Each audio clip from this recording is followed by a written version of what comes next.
The film begins with a cargo plane landing on a strip in the middle of the sun-scorched Mongolian desert at a remote oil extraction station. The roar of the engines, the dust, the heat. It's not a pleasant touchdown. The workers watch this unexpected visit in amazement. Only one, Alex, guesses they've come for the personnel because all operations are being shut down. Kelly, the station's senior coordinator, goes to her boss Ian and, barely holding back her anger, demands an explanation. Why wasn't she told about the closure in advance? The man sends her complaints up the chain of command and reminds her that Kelly never did find oil here. The furious woman steps outside and runs into Frank, the pilot of the arriving plane. Unflinching, he says that as soon as they finish the inspection, they're taking off. The woman says she knows. He's called the cleaner, so does he really enjoy doing this kind of job? He answers coldly that he doesn't like being fed nonsense or having people get in his way. Twisting the knife, he adds that once they get back to Beijing, she'll most likely be fired. Then he jokes around with his co-pilot, AJ. It infuriates Kelly, but she has no choice except to start prepping people and equipment for evacuation. At last, the disgruntled employees take their seats on the plane. The atmosphere is tense because the station's closure means layoffs are coming. A stranger unexpectedly walks up to the aircraft and says he desperately needs to get to Beijing. His appearance and manner cause confusion, as he clearly doesn't look like the other laborers. Frank asks if anyone knows him, and Kelly answers that it's a long story. In the end, they take the man on board. They take off, but a sandstorm begins. Frank doesn't want to turn back since that would mean wasting time on refueling. Soon, serious problems start as the satellite antenna tears off the roof and flies away. The mysterious stranger steps into the cockpit and says that flying through the storm is dangerous because the aircraft is overloaded. But Frank just brushes him off. Soon he realizes the situation is worsening and prepares for an emergency landing. However, it's already too late because a propeller breaks off and slams straight into the cockpit. The plane goes into a spin. Frank manages to level it out but clips a rock with a tail. The tail breaks off. Luggage and one passenger are flung outside. Then, the plane skids across the sand for a long time and comes apart piece by piece. When the aircraft finally stops, Frank walks into the cabin to check on the passengers. 2 more people are dead. One guy, panicking, wants to go outside, but Frank won't allow it because a 100-kilometer-per-hour wind will strip the skin right off him. It's unclear whether they'll be found. Since radars work poorly in the desert, the pilots got no response to the SOS signal, and the radio is broken. Frank asks everyone to sit still and not waste oxygen. Meanwhile, just like snowdrifts, sand begins to bury the plane. They punch a hole through it for access to fresh air. Ian tries to make a call, but it's pointless. There's no signal. Soon the storm dies down. They bury their fallen comrades. The stranger tells Frank he could at least apologize. Kelly admits to AJ that she doesn't know this man. This man appeared out of nowhere and loitered around their base for 2 weeks. The team calculates that their food and water will last for 30 days.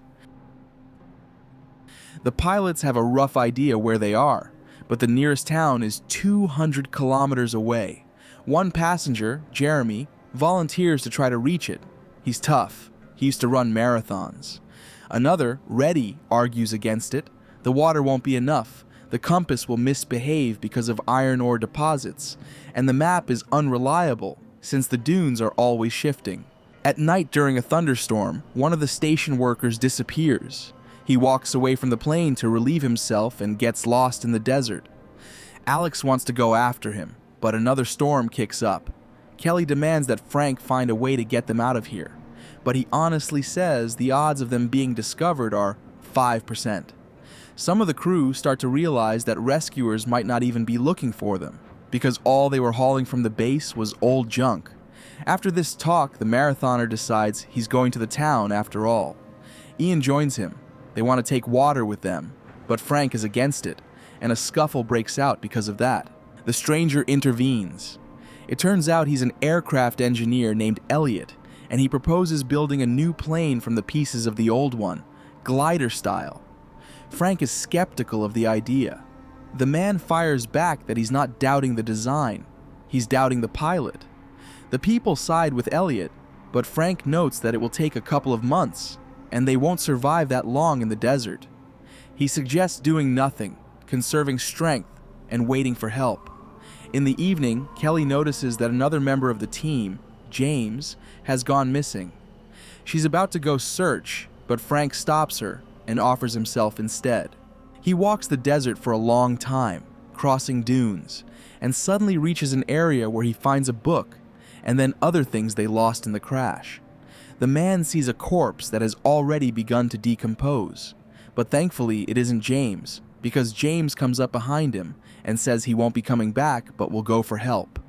They notice that someone has already stripped a watch off the dead man, either nomads or smugglers.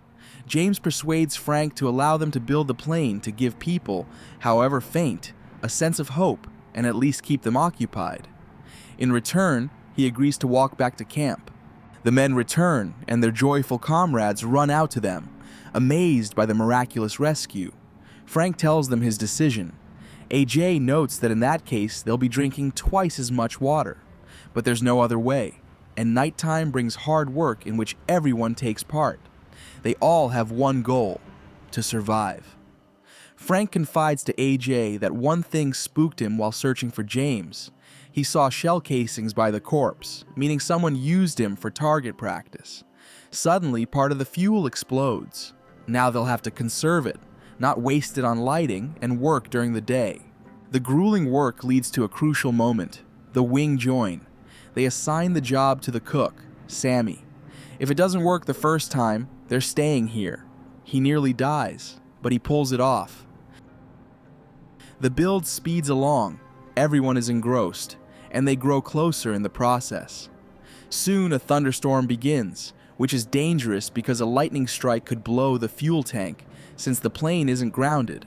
But the team manages to fix the situation by running out the winch cable and burying it in the sand. After that, Frank shares his suspicions with AJ. For some reason, the aircraft engineer Elliot didn't know the gear needed grounding. They named the plane Phoenix, like the mythical bird that burns and then rises from the ashes. Elliot marks off a flat stretch where they can accelerate and take off. The catch is, it ends in a drop-off. Ajay raises the alarm because someone is stealing water. Elliot admits it was him, but he needs more since he works even when everyone else is sleeping. However, that infuriates the group. Frank wants to give the man a beating, but he coolly declares that they need him if they want to get out alive. They can get rid of anyone they like, except him. Soon a new problem catches up with them. Beyond a nearby dune, smugglers have set up camp. Ian suggests talking to them about water and provisions. Frank volunteers to do it, but Elliot forbids risking the pilot. In the end, AJ, Alex, and Ian, who knows the language because he used to negotiate with local prospectors, go to the bandits. Frank hides behind rocks with a weapon so he can protect the team if anything happens. A smuggler fires a round into Alex, and the pilot shoots back at the enemies. They carry the wounded man to camp, but they can't save him. Before dying, he whispers something into Frank's ear. Everyone is shocked by the loss of their friend. Suddenly, Kelly finds a wounded smuggler, and with Reddy's help, drags him into camp. They all decide what to do with him. He can't be left alive. There's far too little water. So Elliot shoots him, cruelly removing the problem. Frank calls him a murderer, but he answers that it was the pilot who killed him, because he's the one who led everyone to go chat with the bandits. Elliot reminds him that Frank didn't listen when he warned about the overloaded plane, and now look where they are. Frank punches him in the face.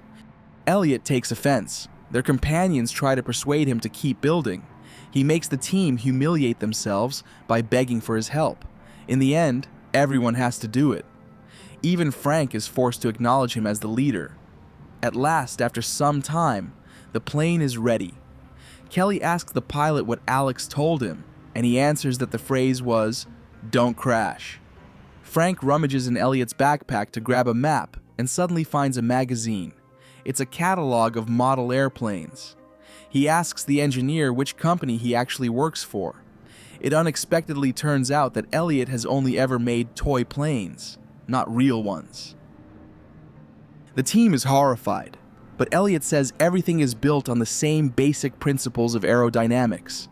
AJ throws him to the ground in a fury, and Ian, in despair, says they're all going to die and points a pistol at the man. He says they should have listened to the pilot, conserved resources, and they would have lasted a couple more weeks. Frank takes the weapon from him. Another sandstorm begins, and suddenly everyone notices the Phoenix undulating on the air currents, which means it will be able to take off. The team hides inside the old fuselage, but it's too light, and the wind flips it over. After the storm, the Phoenix is buried in sand, and the comrades are utterly despondent. Frank tries to cheer them up and says that if they manage to build it, they can manage to dig it out. And their families are waiting for them. And that helps. They clear the aircraft and, like barge haulers, the men tow it to the takeoff spot. It's time to start their creation, with cartridges, of which there are only 5. Everyone cheers Frank on. AJ gives him his good luck charm, and Elliot shakes his hand for the first time. But the first attempt fails, though the noise attracts the smugglers. The second and third tries don't succeed either. Only 2 cartridges remain. Frank decides to use one of them off-label to blast the engines clean. It's risky, but there's no other option. And then the final attempt works. The prop spins up. Everyone is elated. Kelly even kisses their savior. The team climbs aboard. Suddenly, they spot armed riders racing straight at them. Frank immediately accelerates the aircraft. The smugglers fire and hit the rudder. Elliot barely manages to secure it. And right at the edge of the drop-off, they lift off successfully. After these events, their lives change drastically. Frank opens his own airline called Phoenix. James, who left for work when his wife was pregnant and then only saw his child in photographs, reunites with his family, and they have a second baby. And Sammy and his wife open a restaurant, and some of the team attend the opening party. Ian becomes a professional golfer, and Kelly works on an offshore drilling rig. Elliot becomes famous thanks to his Phoenix, and a magazine runs a piece on him with the headline, "NASA's New Hope." This is the end of the film. Thank you all for watching this video to the end. Give this video a like. Write in the comments what you think about this film, and see you in new videos.